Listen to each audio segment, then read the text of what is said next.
Hey guys, welcome back to the Song of O.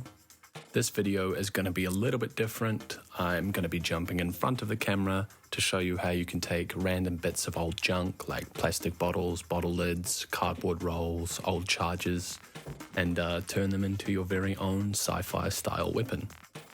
Obviously, maybe just read the instructions first. I unfortunately lost the video from the very beginning of this, but it started out just with some plastic and some cardboard tubes. These are the heads of old shampoo containers, and I glued those all together to a 3-piece connector from an old gazebo or marquee, and added some bottle caps down the side of the coil, I guess. This is me taking an old little bottle from, I believe it's a color developer from a hair salon, sanding it and gluing it to these old iPhone charger cords just to make everything look all nifty and electrical. I'm using a trick to add some baking soda to the super glue. It strengthens the bond and also provides like just a bit of extra security because it's building up particles around the glue as well as through it. It's really important also to sand all of the plastic that you use before gluing it, otherwise it won't really bond that well. Here I'm taking the lid off another old shampoo container, sanding it down and adding it to the base of that original color developer, just to look like a little aperture which something comes out of. This is me cutting out a foam circle that I can put between these two cardboard tubes to put the tube within the other and like center and stabilize it. Works quite well actually. Here I'm taking some old disposable vapes and affixing them to the base of the coil. I keep all of these vapes because I feel really bad about throwing them out, and it's the only way that I can comfortably continue to buy them is by not throwing them out and getting rid of the e-waste. Try and put them in builds just to like actually use them and prevent them from getting back into the environment. Here I'm taking some cardboard tubes from the inside of W.A.S.P rolls and putting them on the color developer bottle. And this is the lid from another hair salon product, which it's called like a kerastase ritual. It's basically just like a strange moisturizing product, but it actually was sort of what kickstarted my process for this build because I thought it looked like some sort of alien battery. This is me taking some craft foam, making a little wrapping for the kerastase ritual bottle, just because I want some parts of it to be clear, but some parts of it to look more metallic. Sanding it down so that it sticks to the foam, also to get rid of some of the writing on the side.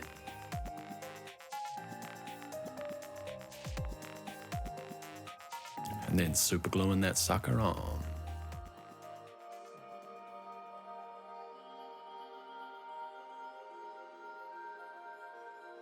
Making sure to get the super glue off the table so my girlfriend doesn't king hit me in the head. And now we jump to the next day with my fabulous hoodie.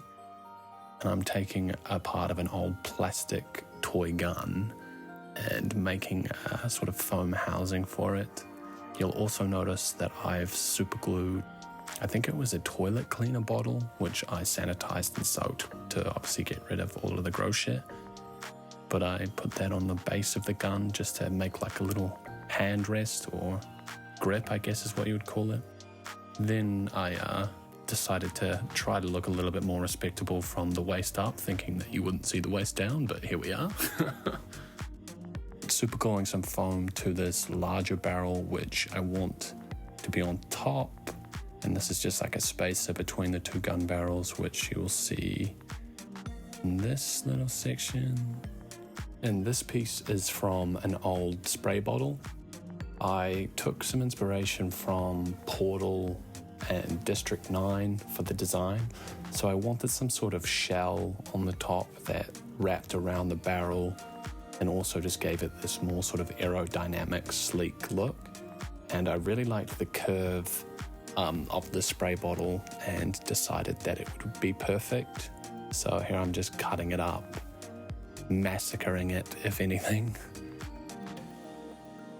This is me sanding the plastic down, of course, to make sure that there's that nice strong bond.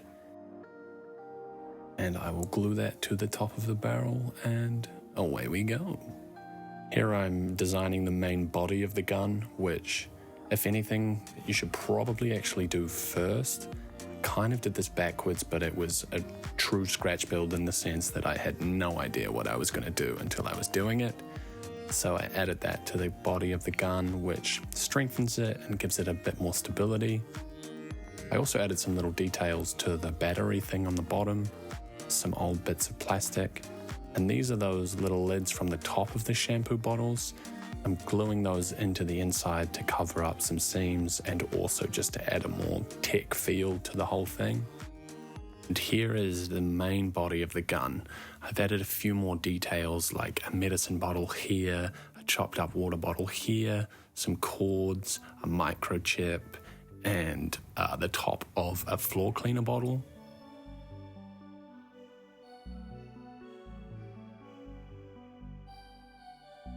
At this point, I had made like a little side barrel out of that old bougie shampoo bottle, a pill bottle, and then the lid from the toilet cleaner.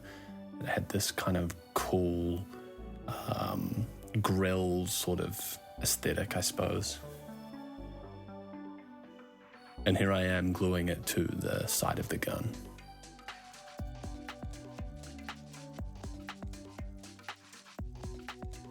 The main thing with scratch building is to have fun and to play around with shapes and what little pieces that you can pop wherever you can find them. Here I'm putting some FPOS rolls into these holes and an old USB cord, and I've also glued another little bottle cap there as well. These are the batteries from the old vapes. Again, I don't want to throw these out because e-waste, and I don't want to contribute to that if I can help it. I also try to keep all the little plastic shavings and things in a wee box because you never know what you can use and you never know really what you throw away. Here I'm having fun and just figuring out what kind of pieces I could add to this to give it more of a mechanical feel, like components. This, I'm not actually sure, I think this is an old face wash container that I stole from my girlfriend. But that's going to be incorporated on the side there as some sort of fuel housing. And here you can really see that I'm tinkering and just figuring out what little pieces of junk that I can put where to give it more of a tech feel.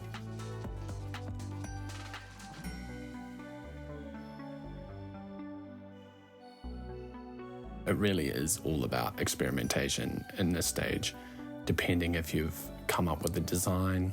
In this case, I really hadn't, so I was just improvising on the spot and testing out before I committed to anything. But that's, if anything, that's really kind of the fun with scratch building, is building it and seeing where it goes and letting yourself just chase the ghost, I guess. Now this is another disposable vape. I'm really not doing myself any favors here, but I do have to say that this collection has been over the course of many years. This is not like a 1 month sort of thing. Also, don't vape, kids. These are a pair of old headphones, and I'm just popping those in there and wrapping them around this. I think it was a component from a cap gun, like that toy gun that made the little clicky sound. Just looked sort of mechanical and had some cogs and stuff in there, so why the fuck not? This is a tube. I think it was from the shampoo bottle again. Just a nice clear plastic tube that I glued some EVA foam to. And I'm gluing that to the back of the disposable vape. Also, little trick, if you overshoot it with the hot glue, you can use your finger or thumb with some spit and it will get rid of it without burning you. Here I'm making the butt of the gun, or the handle as well. This is just out of some EVA foam. I think it's like 4mm or 6mm, I'm not entirely sure. But this is good foam in the sense that it's not like the foam mats, that it has the pattern on one side.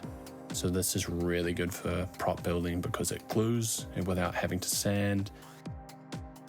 And then this is a broom handle that I'm just adding in there for some extra stability because there's not really a lot of like genuinely solid things in this gun. So it's nice that the main part that you're holding has some really good solid stability to it.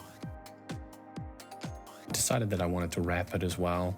I'd actually glued it and it had this really nice bevel. So I wanted to capture that and also just add a little bit more of some decorative elements that make it look slightly less like a gun and more like a manufacturing tool, because at the end of the day this is an illegally modified manufacturing tool, and we will get into that a little bit more in the painting stage, which isn't actually too far away. This is the completed build. You can see I added the top of a spray gun at the very top here, another gazebo part here, a trigger from the spray gun here, another bottle cap down the bottom, and a few more foam details. I decided that I was going to plaster dip this, so that's what I'm doing in this section. This coats the foam and gives it a really nice tack when painting with the spray paint. This is a black spray paint primer, popping that on there in light coats so that nothing pulls. Anyway, so this weapon or tool is what's called a W.A.S.P. It's a weight alternating suspension projector. It's used to manufacture mechs and buildings in the dystopian megacity known as W.A.S.P. It functions by generating a specialized suspension field that manipulates the gravitational forces on an object at a localized level. When activated, the W.A.S.P. emits a finely tuned oscillating wave that interacts with the molecular structure of the targeted object, reducing its effective mass by counteracting the gravitational force acting on it. The result is a temporary state of near weightlessness, allowing the operator to move, lift, and position even the heaviest materials with minimal effort. This is the completed primer. If you were going for more of a realistic or military type sci-fi build, then you could finish here, but I'm going for more of a sci-fi X-fantasy thing, and I also want it to look less like a weapon and more like an illegally modified manufacturing tool. So I'm going to jump in and do some more painting with some yellow. This particular W.A.S.P. has actually been illegally modified by an overcharge core and an amplification circuit. So the overcharge core provides a massive influx of energy which far exceeds what the original system was designed to handle, meaning that the W.A.S.P. is capable of generating an exponentially more powerful suspension field. And then the amplification circuit reroutes the internal electrical energy from the overcharge core into the W.A.S.P.'s oscillation coil, which means that instead of just reducing the weight of an object, it can cause objects to implode under extreme gravitational pressure or be violently launched as gravity is suddenly inverted or intensified. Here I'm taping up parts that I want to be yellow. Add some newspaper and stuff around the edges just to cover the main body, because I'd like the main body to remain black or silver, which we'll also add later. And I'm watching a podcast. Stabilizing it with whatever is close by before giving it another wee coat. Testing the waters to see if the spray paint is dry. I was actually really impatient and wanted to get this done because as soon as that primer went on, I was like, fuck yeah, this looks dope. I gotta get this shit done. But it is important to let everything dry. I had to go back a few times and fix up a few mistakes here and there. Then once all of the preliminary painting was done, I took it back inside and did a few touch-ups. Added some black back to some spots that I had accidentally hit with some yellow. Added some red to this button as like an emergency stop or emergency start, and some red also to the battery core mod thingy. This is one of my favorite parts of the whole build, which is when you dust the edges with some W.A.S.P, and this really brings the gun to life. It makes it go from looking like random bits of assorted plastic to metal, manufactured metal. This part here, particularly on the plastic shells, when you hit those edges with the W.A.S.P very lightly in certain spots and then heavier in others, where you think the gun would have perhaps been damaged, it really brings the gun to life. You can start to see some of those details creeping in of the scraped metal, and when you pick it up and move it around, the way that the metal catches the light is just so phenomenal. Brightening up that power button again. Yeah, watch this gun just come to life with that W.A.S.P. It's so satisfying.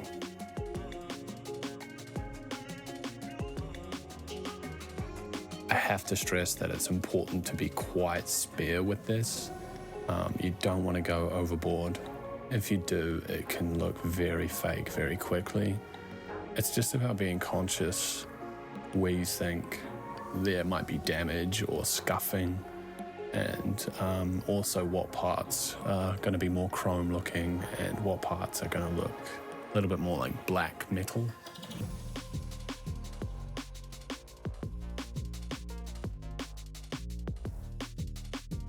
Getting some on the coils there as well. You'll notice that I'm really only hitting the edges or the corners, because these, if anything, are going to be the spots where damage happens, or it's less likely to hit the main body of the gun. It actually also provides just some nice contrast. When it's just the primer, a lot of the components and things can get lost, some of the edges and details. So having a wee highlight around the ring of things just pops them and makes it stand out.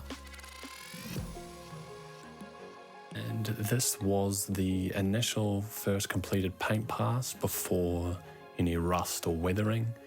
The metal doesn't look as realistic in this image, but I promise you, when you move it around, the way it reacts with the light is just great. And yeah, so this is the weathering process. I've got some watered down acrylic and oil. This is just black to start with. And you just go through and add a nice watery layer to get into those crevices, and you wipe most of it away so that it just really settles in those low points, further emphasizing some of the contrast and separation between the components. You can see that after adding the weathering, it really makes it look like it's been used, abused, and chucked around in some gritty, grimy factory somewhere. I'm also adding some rust because I want to just bring some further realism to it and emphasize that it's been taken out of its original manufacturing context. It's important to not be too heavy-handed with this either. And yeah, this is the completed build.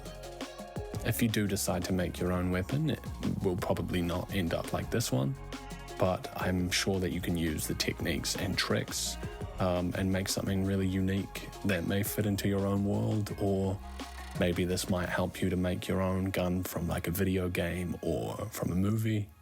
But either way, I know this video has been a little bit longer, but I appreciate you guys sticking around, and I have some exciting videos coming out in the future, so if you want more of this crafty stuff, then like, share, and subscribe. I'll also be jumping back into the old familiar format that everyone seems to like, but I want to try and expand this channel into new territories and show you guys what I can do, and hopefully what you guys can do too. So, as always, thanks for watching, and I will see you in the next installment.